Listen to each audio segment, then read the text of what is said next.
दही नहीं है। लागे मिजाज आज सही नहीं है। महेलू मठाई तो दही नहीं है।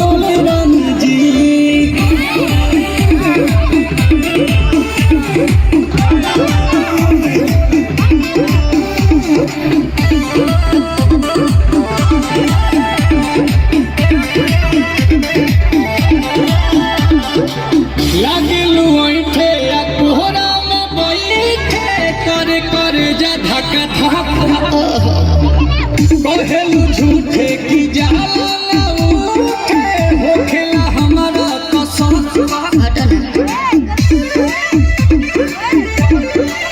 सुनो ना जी सैया दवा हमरे जी सैया फटाफट ला दो जाके